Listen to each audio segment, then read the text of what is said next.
এ মুসাফির বান্দগাঠুরে বহুদূর ঠিকানা। ও মুসাফির বান্দগাঠুরে বহুদূর ঠিকানা। আলবি জানা কালবি জানা কবর আখের ঠিকানা। এমন ঘরে যাইতে হবে যেই ঘরে নাই বাতি, এমন ঘরে থাকতে হবে যেই ঘরে নাই সাথী।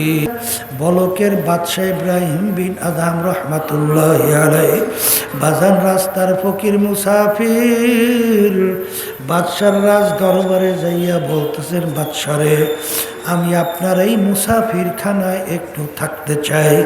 বাদশা বলে, ওরে বোকা, এইটা হলো আমার রাজ সিংহাসন, এইটা হলো আমার স্থায়ী বাড়ি, এইটাকে তুই মুসাফির খানা বানাইছো, তুই তো আমার ইজ্জত নষ্ট করছো। তখন মুসাফির বলে, বাদশা রে ভুল হইলে মাপ চাই। স্থায়ী বাড়ি কাকে বলে, মুসাফির খানা কাকে বলে? তখন বাদশা বলে, বাড়ির দরজায় ঘর দেখছো দেখছি, ওইটা হইল মুসাফির খানা। হুজুর ওইটার পরিচয় কি? কলে রাস্তায় পথিক চলতেছে, রাত্রি হয়ে গেল, অস্থায়ীভাবে রাত্রি যাপন করলো, পরদিন ভোরে উঠে তার গন্তব্যের দিকে সে চইলা যায়। এইভাবে অস্থায়ীভাবে আসে যায়, তাকে বলা হয় মুসাফির খানা। হুজুর স্থায়ী বাড়ি কাকে বলেন? বলে যেখানে সব সময়ের জন্য মানুষ থাকে। তখন মুসাফির প্রশ্ন করে, তাহলে হুজুর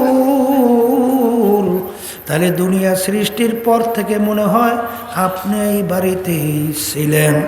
তখন বাদশা বলে, ওরে পাগল মুসাফির, না না আল্লাহ, আমার আগে ছিল আমার আব্বা। কলে হুজুর আপনার আব্বা কোথায়? কলে সে তো কবরে চলে গেছে।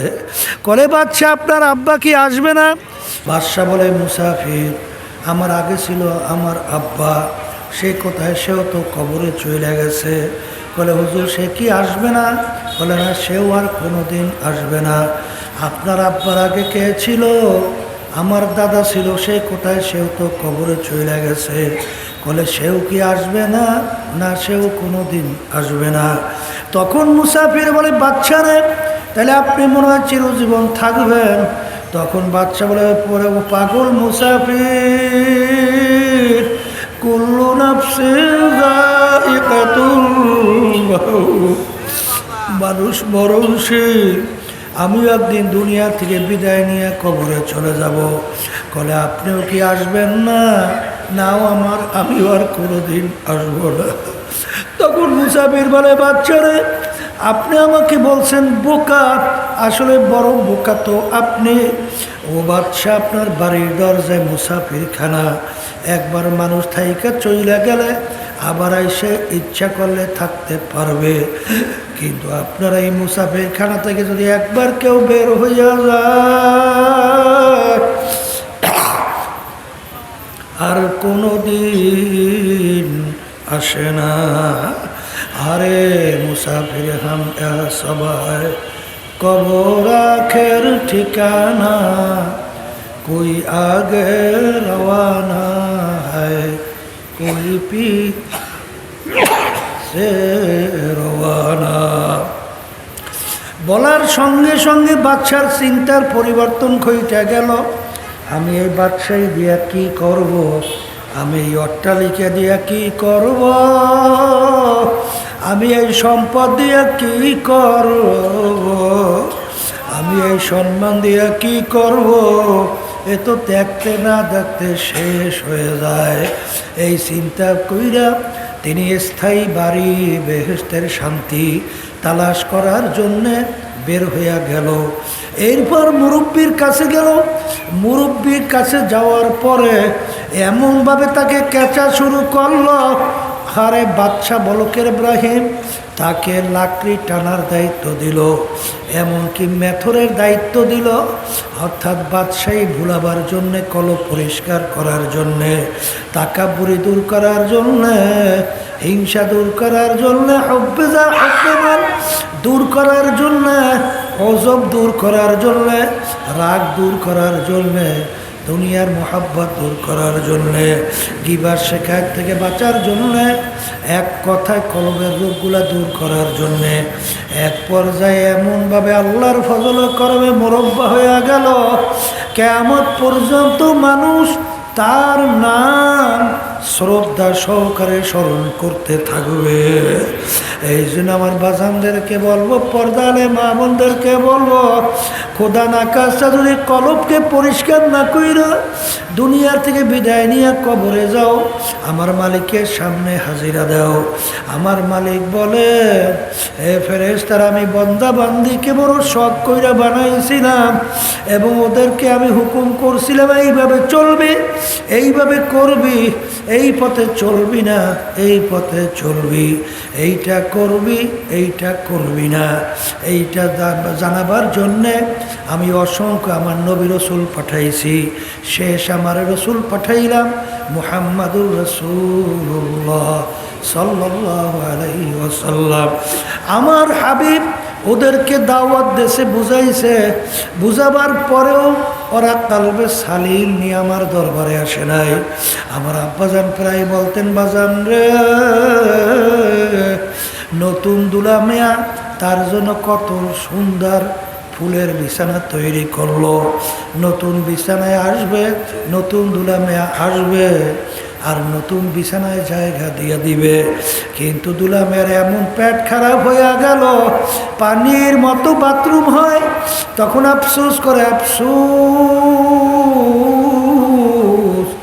নতুন দুলা মেয়ের জন্য কত সুন্দর ফুলের বিছানায় সাজে সজ্জিত করছিলাম, আসবে, নতুন বিছানায় জায়গা দেব, কিন্তু এমন তার রোগ হয়ে গেল, এই অবস্থায় নতুন বিছানায় জায়গা দেওয়া যাবে না, তাড়াতাড়ি নিয়ে যাও হসপিটালে চিকিৎসার জন্য। আফসোস, আফসোস, আমার মালিক তোমাকে আমাকে বানায়া, আমার মালিক এমন সুসজ্জিত বেহেশত তৈরি করছেন যে শান্তি কেউ কোনোদিন দেখে নাই, শোনেও নাই, কল্পনাও আসে নাই। একবার যদি কেউ ঢোকে কোনো দিন আর বের করা হবে না। কিন্তু আমার মালিক শর্ত লাগাইছেন, ইল্লা মান আতাল্লাহ বিকলবিন সালিম, পরিষ্কার কলব ছাড়া আমার পবিত্র জায়গা বেহেশতের মধ্যে হবে না। যদি কেউ কলবের রোগ নিয়ে আমার মালিকের দরবারে হাজিরা দাও, আমার মালিক ফেরেশতাদেরকে বলবে, আফসোস, ওদেরকে বলছিলাম কালবে সালিম নিয়ে আসার জন্য, ওরা যখন রোগাগ্রস্ত কলব নিয়ে আসে, এই রোগাগ্রস্ত কলব আমার পবিত্র জায়গা বেহেশতের মধ্যে দেওয়া যাবে না। ওদের জন্য চিকিৎসার জায়গা বানায় রাখছি, হসপিটালের নাম হলো জাহান্নাম। আল্লাহ, আপনি আমাকে আমাদের সবাইকে মাফ কইরা দিয়ে, আমার মালিক বলে, ফেরেশতারা ফাগুল্লু, ওদেরকে বান্ধ,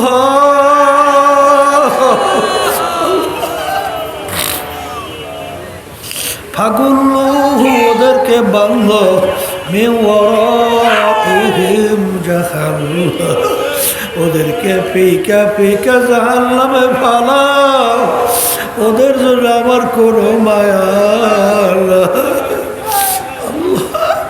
ওই জাহান্নাম আমার মালিক কিভাবে তৈরি করছে? আখারে জাহান্নামের আগুন আমার মালিক তৈরি করার পরে ফেরেশতারা এই আগুনে হবে না, হবে না।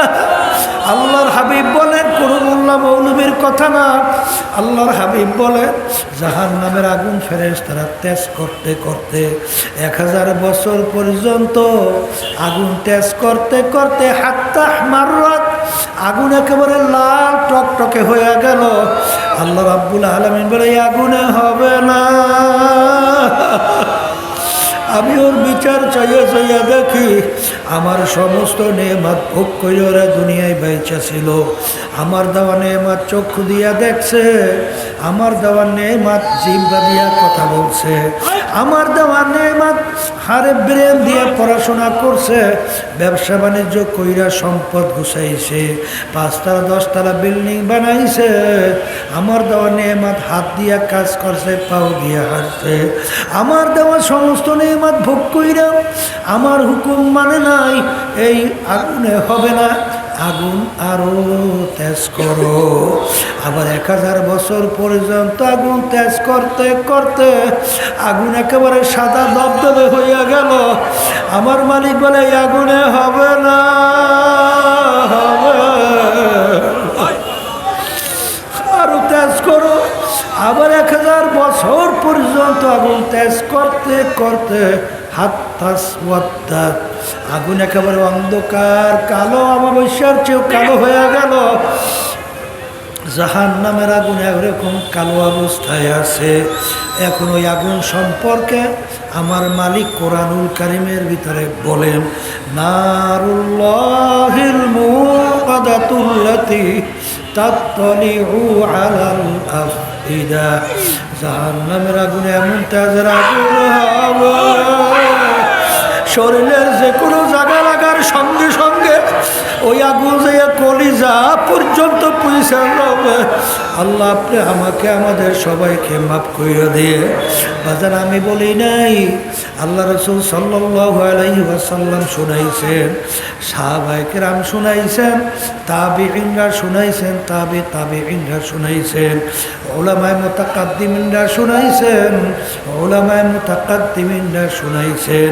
হাত্তাকাল এখন পর্যন্ত সম্পূর্ণ হক্কানি উলামায়ে কেরাম শুনাইতে আছে। কে মানবেন কে মানবেন না জানি না, তবে উলামায়ে কেরামদের দায়িত্ব, ওমা আলাইনা ইল্লাল বালাগ, আমাদের দায়িত্ব তোমাদের কাছে পৌঁছাইয়া দেওয়া।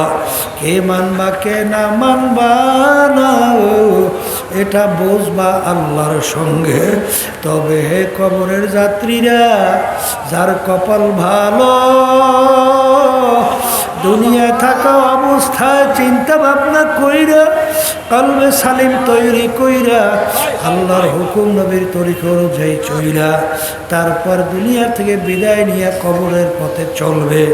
আর যাদের কপালে খারাপ, যাদের কপাল পইরা গেছে, তারা আমাদের কথার কোনো মূল্য দেবে না, উলামায়ে কেরাম হক্কানির কথার কোনো গুরুত্ব দেবে না, কোরআন এবং হাদিসের কোনো গুরুত্ব দিবে না, তখন তারা বেপথে হাঁটতে থাকবে। এই জন্য বাজানদেরকে বলবো, আজকে সূর্য গরমের দিনে দেখো শরীরের ভিতরে বেশি উঠে যায়। 9 কোটি 30 লক্ষ মাইল দূর থেকে সূর্য যখন ঠান্ডা জমিনে তাপ দেয়, এই তাপে তুমি আর আমি সহ্য করতে পারি না, অস্থির হইয়া ছায়ার নিচে দৌড়াই। এই কবরের যাত্রীরা, কিয়ামতের ময়দানে আমার মালিক, আখারে এই কিয়ামতের ময়দানে সূর্য আমার মালিক 1 হাত বা 1.5 হাত মাথার উপরে উপর কইরা ছাইরা দেবে। কিয়ামতের ময়দানে ঘর নাই, বাড়ি নাই, গাছ নাই, পানিও নাই, বাগুনটাও কোনো জায়গা নাই। জমিনটা হবে তামার জমিন, জমিন হবে তামার জমিন। সূর্যের তাপ যখন তামার মধ্যে লাগবে, ওই কিয়ামতের ময়দান পুরিয়া লাল চামড়ার মতো লাল হইয়া যাবে। আরে বাগুইনাও জায়গা নাই। সূর্যের তাপে নাফরমানদের তালুটা টাস টাস করে ফাইটা মগজগুলা টকবক করে ভাতের মতো উতলাইয়া বাইয়া বাইয়া পড়তে থাকবে। লা ইয়ামুতু ফিহা ওয়ালা ইয়াহইয়া, কি যাতনা বিষয়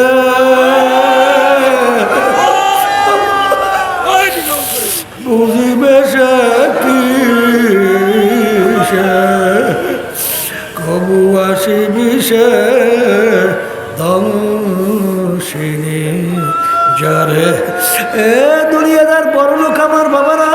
হে আরাম প্রিয় আমার বাবারা, হে পর্দার আড়ালের মা বোনেরা, যারা কোরআন হাদিস বিশ্বাস করো, যারা আল্লাহর উপরে ঈমান আনছো, যারা আল্লাহর হাবিবের উপরে ঈমান আনছো, এই ঘটনাও কিন্তু সব সত্য। এ দুনিয়াদার পাগল আমার বাবারা, এরপরে যদি মন না বুঝে, মাঝে মাঝে দুনিয়ার আগুনের ভিতরে একটু আঙ্গুল ঢুকাও, দেখো কয় মিনিটে আগুনে আঙ্গুল রাখতে পারো। দেখবে 1 মিনিট আঙ্গুল রাখার শক্তি কোনো মানুষের নাই। আর জাহান্নামের আগুন, আল্লাহ রাসূল সাল্লাল্লাহু আলাইহি ওয়াসাল্লাম বলেন, দুনিয়ার আগুনের চেয়ে 70 গুণ তেজের আগুন হবে। ওই আগুনে এমন তেজের হবে, শরীরের যে কোনো জায়গায় লাগবে, কলিজা পর্যন্ত পয়সা যাবে। আখারে আল্লাহ আল্লাহ আল্লাহ, আল্লাহ রাব্বুল আলামিন কোরআনুল কারীমের ভিতরে বলেন, কুল্লামা নাদিজাত জুলুদুহুম বাদদালনাহুম জুলুদান গায়রাহা। আমার মালিক আমার আল্লাহ বলে, জাহান্নামীরা জাহান্নামের আগুনে জ্বলতে জ্বলতে ওদের শরীরের চামড়াটা শরীর থেকে পৃথক হইয়া জমিনের ভিতরে ধারাস করিয়া পড়িয়া যাবে। আল্লাহ লা ইয়ামুতু ফিহা ওয়ালা ইয়াহইয়া। এত কষ্টের পর মানুষ মরবেও না, বাঁচবেও না। এ দুনিয়াদার পাগল, আজকে তুমি আর আমি শীতের মধ্যে ল্যাপ কম্বল মুড়া দিয়ে ঘুমাই, কিয়ামতের ময়দান আরে জাহান্নামের মধ্যে আমার মালিক ল্যাপ তোষকের ব্যবস্থাও রাখবে। অমিন জাহান্নামা মিহাদুন ওয়ামিন ফাওকিহিম গওয়ার। আমার মালিক বলে, ফেরেশতারা হারে ওদেরকে তুলাতে সালাম, ওরা বালিশ বানাইবে, তোষক বানাইবে, ল্যাপ বানাইয়া ঠান্ডার ভিতরে বালিশ মাথার নিচে দিয়া তোষক লাইসা ল্যাপ মুড়া দিয়া ঘুমাইবে। কিন্তু ফজরে মুয়াজ্জিন আযান দেয়, ল্যাপ কম্বলটাই না ঘুমায়। আমার হুকুম পালন করতে মসজিদের নামাজে যায় নাই। আরে ওদেরকে নিয়ে জাহান্নামের তোষকে শোয়াও, আর এরপরে জাহান্নামের ল্যাপ গায়ের উপরে দাও। জাহান্নামের ল্যাপ তোষক দুনিয়ার তুলার হবে না, জাহান্নামের ল্যাপ তোষক হবে জাহান্নামের আগুনের কয়লা দিয়া। আরে আমার মালিক বলবেন, এখন জাহান্নামের ল্যাপ তোষকের চতুর্পাশ দিয়ে আটকাইয়া দাও, এরপরে জাহান্নামের আগুন ল্যাপ তোষকে ধরাইয়া দাও। আল্লাহ আমাকে আমাদের সবাইকে মাফ কইরা দিয়ে। এই জন্য আমার বাজানদেরকে বলবো, পর্দা আলেম মা বোনদেরকে বলবো, যেই মামলার তদবির নাই ওই মামলারও কিন্তু খালাস না। এই জন্য আল্লাহ নবীর ইতিহাস পড়লে দেখবে, সাহাবায়ে কেরামদের ইতিহাস পড়লে দেখবে, তারা কাঁদতে কাঁদতে আমার মালিকের কবরে চলে গেছে। আর চোখের পানি ছাড়া জাহান্নামের আগুন ঠান্ডা হবে না। আমার মালিক বন্দাবাদের চোখের পানি সহ্য করতে পারে না। বন্দাবাদী যখন গুনার কথা মনে কইরা, জাহান্নামের কথা মনে কইরা, যখন মালিকের আযাব গজবের মনে কইরা, যখন 2 চোখ দিয়া পানি ছাড়বে, আল্লাহর হাবিব বলেন, মান বাকা মিন খাশিয়াতিল্লাহ হারামাল্লাহু তিলকাল আইনা আলান নার। যেই চক্ষু আমার মাওলার ভয় কাঁদবে, ওই চক্ষুর জন্য জাহান্নামের আগুন হারাম কইরা দেবে। এ কপাল পোড়ারা, গুনার পর গুনাহ কইরা যাইতেছি, কই জাহান্নামের কথা মনে কইরা, আমার মালিকের আযাব গজবের কথা মনে কইরা কেন তোমার চোখে পানি আসে না? বুঝতে হবে কপাল পড়ছে। আল্লাহর হাবিব বলেন, ইবকু ইবকু ফাইল্লাম তাবকু ফাতাবাকু। হে আমার উম্মতেরা, কান্দো কান্দো, কান্না না আসলে কান্নার ভান ধরো। আল্লাহ রাব্বুল আলামিন বলে, হে আমার বান্দা বান্দিরা, ফালিয়াদহাকু কালিলাও ওয়ালিয়াবকু কাসীরা। হে আমার বান্দা বান্দিরা, বেশি বেশি কান্দো, কম কম হাসো। এই জন্য আল্লাহর ওলিদের ইতিহাস পড়লে দেখবেন, সাহাবায়ে কেরামদের ইতিহাস পড়লে দেখবেন, তারা কাঁদতে কাঁদতে তারপর আমার মাওলার কবরে চলে গেছে। ওমর ফারুক রাদিয়াল্লাহু তাআলা আনহু, তার ইতিহাস পড়লে দেখবেন কাঁদতে কাঁদতে গালের ভিতরে দাগও পড়ে গেছিল।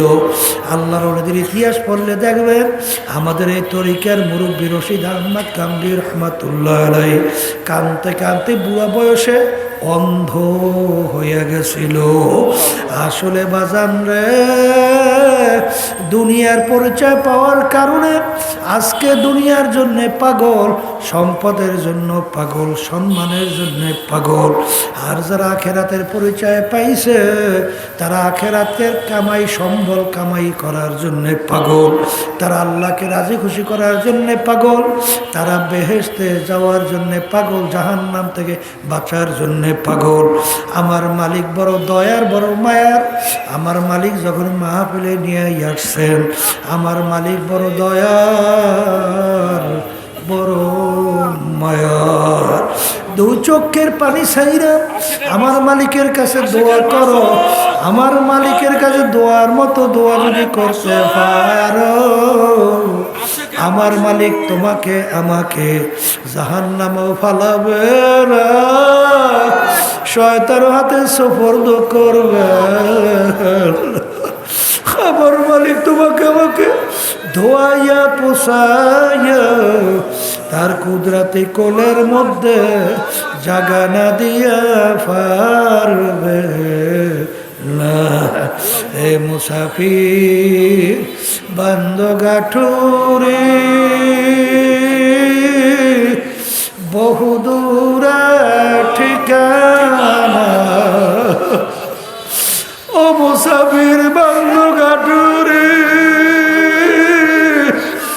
বহুদূর ঠিকানা। আলবি জানা কালবি জানা কবর আখের ঠিকানা।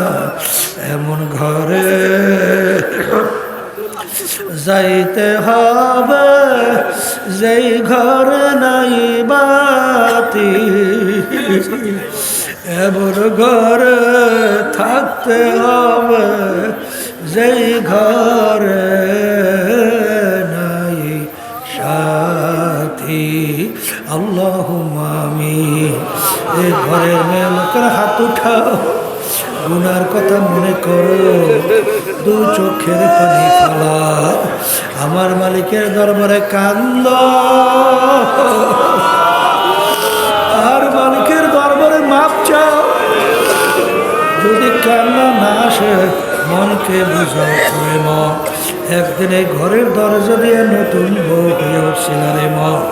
কত মেয়ে লোকে শরবত খাওয়াইল, কত মেয়ে লোকে বাতাস করলো। আবার এমন একটা দিন আসবে, এই ঘরের দরজা দিয়ে মরা লাশ হইয়া বের হওয়া। ছেলে কানবে মামা করে, মেয়ে কানবে মামা করে। জবাব তো আর দিবা না। আল্লাহ, আপনি মাঠের দিকে তাকাইয়া দেখেন আপনার বান্দারা কিভাবে কান্দে।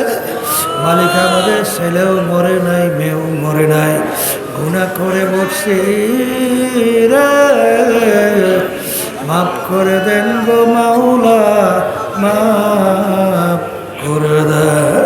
আল্লাহর বান্দারা জোর করে কান্দে, জোর করে কান্দে।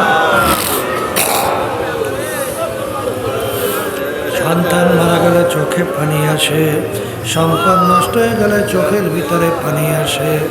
তোমার আমার গুনার কারণে জাহান্নামের আগুন জ্বলছে, জাহান্নামের আগুন চোখের পানি ছাড়া ঠান্ডা হবে না। মালিক যাদের উসিলায় মাহফিল হইল, চেষ্টা কাটি সাহায্য করলো, আমরা যারা মাহফিলে উপস্থিত হয়ে গেলাম, সবার উপরে খাস মেহেরবানি নাযিল করেন আল্লাহ। আমাদের আম্মা আব্বা দাদা দাদু নানা নানু আত্মীয় স্বজনের অন্ধকার কবরে যারা শুয়ে রয়েছে, সবার কবরকে বেহেশতের বাগান বানায়া দেন আল্লাহ। এরা আসাদ ইন্তেকাল করছেন, কবরকে বেহেশতের বাগান বানাইয়া দিয়ে আরও যত মুজাহিদ ভাইরা মা বোনেরা দিনদারেরা অন্ধকার কবরে শুয়ে আছে, কবরকে বেহেশতের বাগান বানান আল্লাহ। হককে আমাদের কাছে হক হিসেবে প্রকাশ করে দেন, বাতিলকে বাতিল হিসেবে আমাদের সবাই সামনে প্রকাশ করে দেন। আমাদের সবাইকে হকের পক্ষে থাকার তৌফিক দান করেন। সুবহান রাব্বিকা রাব্বিল ইজ্জাতি আম্মা ইয়াসিফুন ওয়া সালামুন আলাল মুরসালিন ওয়ালহামদুলিল্লাহি রাব্বিল আলামিন।